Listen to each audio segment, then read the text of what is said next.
একের পর এক ধাক্কা। আবার আদালতে ধাক্কা খেলেন আমাদের পিসিমণি। ভেবেছিলেন আদালতে গেলে হয়তো কিছু সুরাহা মিলবে, হয়তো নির্বাচন কমিশনকে কিছুটা বিরত করা যাবে, কিন্তু সে গুড়ে বালি। আদালত পিসিমণির কথায় বা তৃণমূলের কথায় কানই দিল না, পত্রপাঠ মামলাটা খারিজই করে দিল। ফলে পিসিমণির কোনো সুরাহা হলো না। উপরন্তু নির্বাচন কমিশন একের পর এক কড়া সিদ্ধান্তে একেবারে নাজেহাল করে দিচ্ছে। আইপ্যাকের যে কাঠামো ছিল তা ভেঙে শেষ করে দিয়েছে। তার উপরে আবার গোদের ওপর বিস্ফোরার মতন বিজেপি অভিযোগ জানিয়েছে। বিজেপির নির্বাচন কমিশনে গিয়ে তার বিরুদ্ধে অভিযোগ জানিয়েছে। ফলে সব মিলিয়ে একেবারে চাপে রয়েছেন আমাদের পিসিমণি। নমস্কার, আমি প্রদীপ দাস, আর আপনারা দেখছেন দেশপ্রেমিকদের চ্যানেল আমাদের ভারত।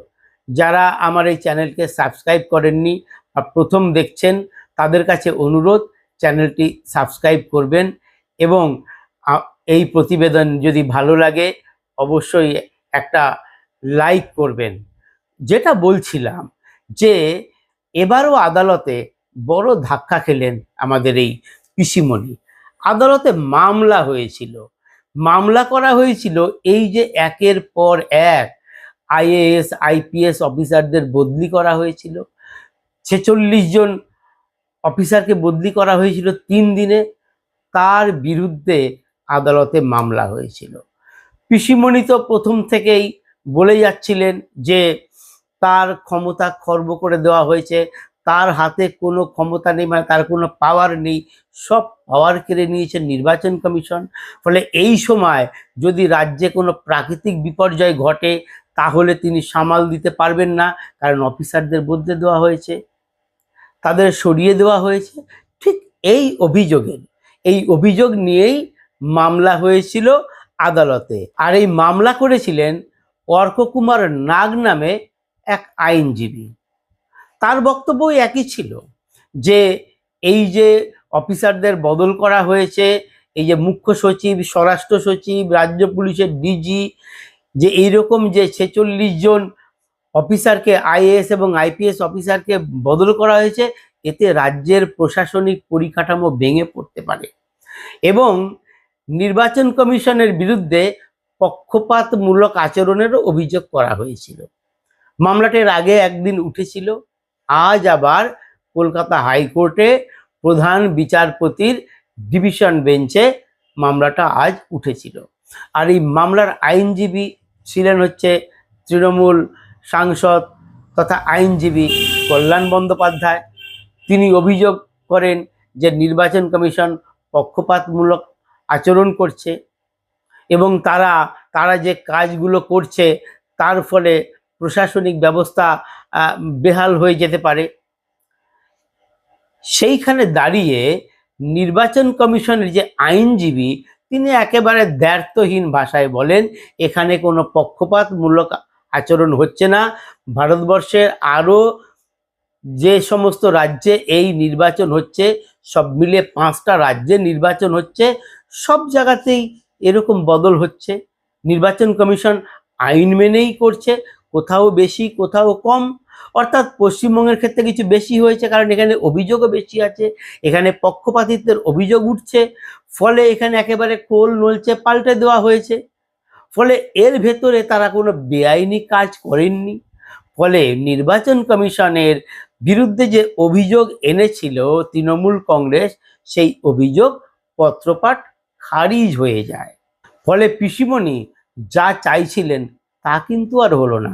তিনি বারবার অভিযোগ করছিলেন নির্বাচন কমিশন বেআইনিভাবে কাজ করছে, সমস্ত অফিসারদের সরিয়ে দিচ্ছে, রাজ্য সরকারকে না জানিয়ে করছে। কিন্তু কই, আদালতে তো সেই কথাগুলো টিকলো না, আদালত তো সে কথার কোনো গুরুত্বই দিল না।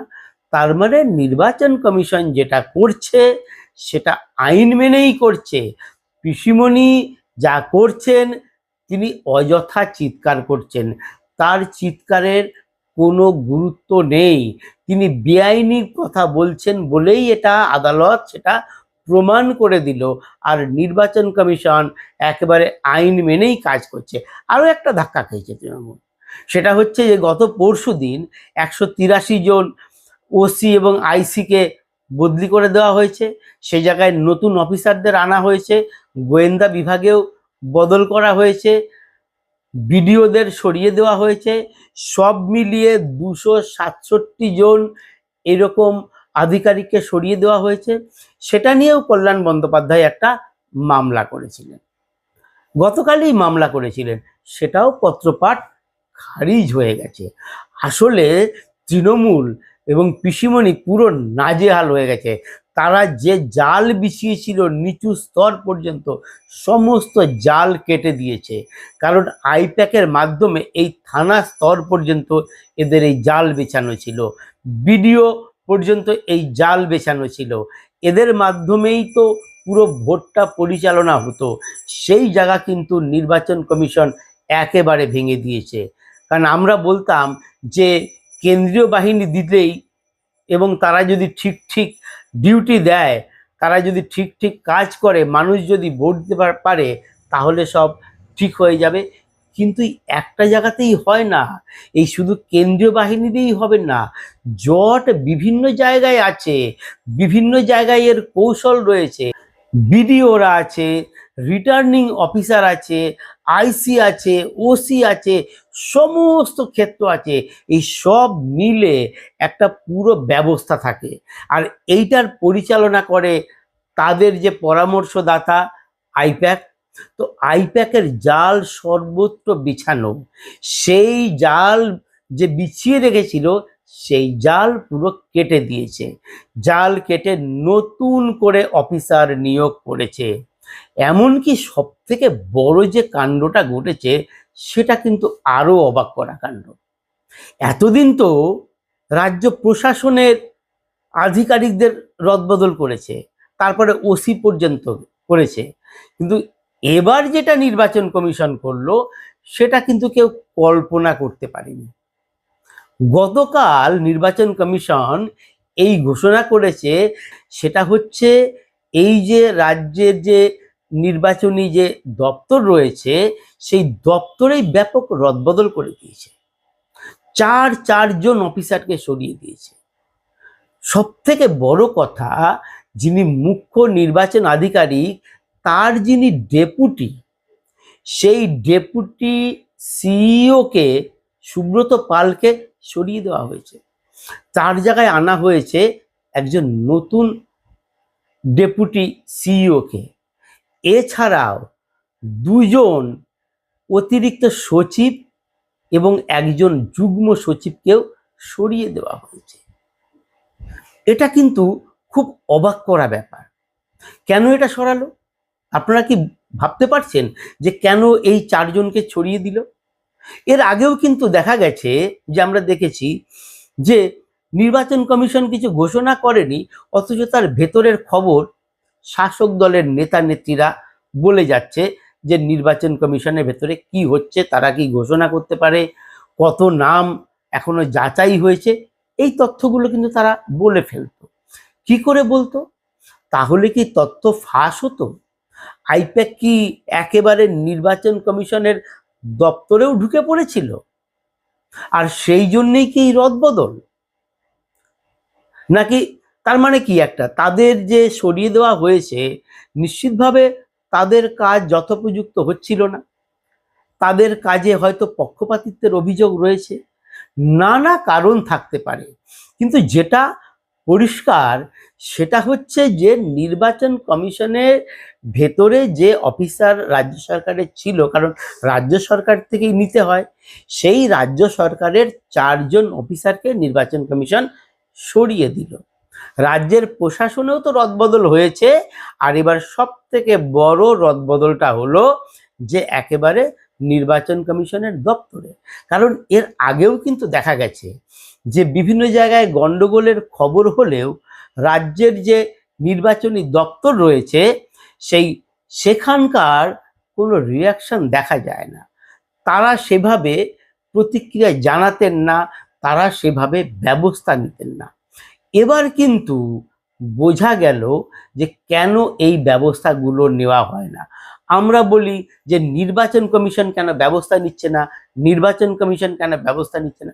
আরে নির্বাচন কমিশন যাদের মাধ্যমে ব্যবস্থা নেবে তারা তো সব রাজ্যেরই অফিসার, তারা তো রাজ্য সরকারের অধীনেই কাজ করতেন, তারপর তাদের নির্বাচন কমিশনে দেওয়া হয়েছে। তাদের সঙ্গে তো রাজ্য সরকারের একটা যোগাযোগ তো থাকেই। তো এবার সেই যোগাযোগটাও মনে হলো ভেঙে দেওয়া হলো, চারজন আধিকারিককে সরিয়ে দেওয়া হলো। এরপরও কিন্তু আরেকটা বড় আঘাত আসছে পিসিমণির ওপর। সেটা হচ্ছে পিসিমণি যে এই যে বিভিন্ন জায়গায় উত্তেজকমূলক বক্তব্য বলে যাচ্ছিলেন, এবার কিন্তু তাতে লাগাম পড়তে চলেছে। এবার তাকে একটু রেখে ঢেকে বলতে হবে, যা খুশি তাই বললে কিন্তু আর হবে না। এতদিন তিনি বলতেন, মা বোনেরা আপনারা তো রাধেন, আপনারা জানেন ভোটে যদি বাধা দেওয়া হয় তাহলে আপনারা হাতা খুন্তি নিয়ে বেরিয়ে আসবেন। তিনি বারবার উস্কে দিয়েছেন যে কেন্দ্রীয় বাহিনী যে আধা সেনা রয়েছে তাদের বিরুদ্ধে রুখে দাঁড়াতে তিনি একথা বারবার বলেছেন। এবার সেই সমস্ত ফুটেজ নিয়ে গতকালই বিজেপির প্রাক্তন রাজ্য সভাপতি তথা বর্তমান কেন্দ্রীয় মন্ত্রী সুকান্ত মজুমদার নির্বাচন কমিশনের দিল্লির সদর দপ্তরে গিয়ে অভিযোগ জানিয়ে এসেছেন। আজ শুভেন্দু অধিকারীর নেতৃত্বেও একটা দল রাজ্যের যে নির্বাচন কমিশনের দপ্তর রয়েছে স্ট্যান্ড রোডে, সেখানে গিয়েও একই অভিযোগ জানিয়ে এসছেন। তারা ভিডিও ফুটেজ জমা দিয়েছেন এবং বলছেন যে কেন্দ্রীয় শুভেন্দু অধিকারী পরে সাংবাদিক সম্মেলন করে জানিয়েছেন যে মুখ্যমন্ত্রী পরিষ্কার কেন্দ্রীয় বাহিনীর বিরুদ্ধে মা বোনেদের প্ররোচনা দিচ্ছেন, তারা কেন্দ্রীয় বাহিনীকে আক্রমণ করার জন্য তিনি প্ররোচনা দিচ্ছেন। পাশাপাশি তিনি এই অভিযোগও করেছেন যে বিজেপি কর্মীদের মুখ্যমন্ত্রী খুনের হুমকি দিচ্ছেন। মানে শুভেন্দু অধিকারী বলতে চাইছেন মুখ্যমন্ত্রী বিজেপি কর্মীদের খুনের হুমকি দিচ্ছেন। কি হয়েছে, কিছুদিন আগে তিনি আলিপুরদুয়ারে গেছিলেন, সেখানে তিনি বলেছিলেন যে এই 4 তারিখের পর যারা এখন এই বিজেপি আছে করছে, যারা বিভিন্ন কথাবার্তা বলছে, তারা 4 তারিখের পর পোস্টার ঝুলিয়ে বলবে আমি বিজেপি করি না, আমি বিজেপি করি না, আমি বিজেপি করি না। এটাকেই শুভেন্দু অধিকারী বিরোধী দলনেতা বলছেন যে বিজেপি কর্মীদের ভয় দেখানো হচ্ছে এবং তাদের হুমকি দেওয়া হচ্ছে। এই অভিযোগ নির্বাচন কমিশনের কাছে করা হয়েছে এবং এর বিরুদ্ধে ব্যবস্থা নিতে বলা হয়েছে। সাধারণত যেটা হয়, কেউ যদি উস্কানিমূলক বক্তব্য দেয়, কোনো দল যদি তার বিরুদ্ধে অভিযোগ করে, অনেক সময় নির্বাচন কমিশন নিজেরাও একই কাজ করে, মানে নিজেদের থেকেই ব্যবস্থা নেয়। তো অভিযোগ করলে সেই অভিযোগের সত্যতা যদি প্রমাণিত হয় তখন তাকে কিন্তু এই প্রচারের কাছ থেকে সাসপেন্ড করা হয়। 2 দিন 3 দিন এরকম সাসপেন্ড করা হতেই পারে, 7 দিনেরও সাসপেন্ড করা হতে পারে। ফলে পিসিমণি এতদিন যে হুমকি দিচ্ছিলেন তার জন্যে কিন্তু নির্বাচন কমিশন তার বিরুদ্ধে ব্যবস্থা নিতে পারে। আর একটা জিনিস এবার পরিষ্কার হয়ে গেল, পিসিমণি যে হুমকি দিচ্ছিলেন কেন্দ্রীয় বাহিনীকে রুখে দেওয়ার জন্যে, মা বোনেদের যে উস্কানিমূলক বক্তব্য দিচ্ছিলেন, সেটা বোধহয় এবার বন্ধ হবে। ফলে পিসিমণি যে এই এসআইআর নিয়ে যে কাজ তিনি পরপর করছেন, বিভিন্নভাবে এসআইআরের বিরোধিতা করছেন, এখন তো ফর্ম 6 জমা দেওয়া নিয়েও আবার একটা নতুনভাবে আন্দোলন শুরু করেছে, বিক্ষোভ দেখাচ্ছে, নির্বাচন কমিশনের দপ্তরের সামনে গিয়েই তারা বিক্ষোভ চালাচ্ছে। গতকাল ভাইপো গেছিলেন, আজকে তৃণমূলপন্থী যে সমস্ত বিএলওরা আছেন তারা গিয়ে আজকে ওখানে বিক্ষোভ দেখাচ্ছেন, ফর্ম 6 জমা দিচ্ছে, বিজেপি ভুরি ভুরি ফর্ম 6 জমা দিচ্ছে, এই অভিযোগে তারা সরব হয়েছে। ফলে এসআইআরটা নিয়ে তাদের এখন চলতে হবে, কারণ তাদের হাতে আর কিছু নেই। তারা বুঝে গেছে এবার লড়াই অনেক কঠিন। তো আমার এই প্রতিবেদন কেমন লাগলো তা অবশ্যই জানাবেন। নমস্কার।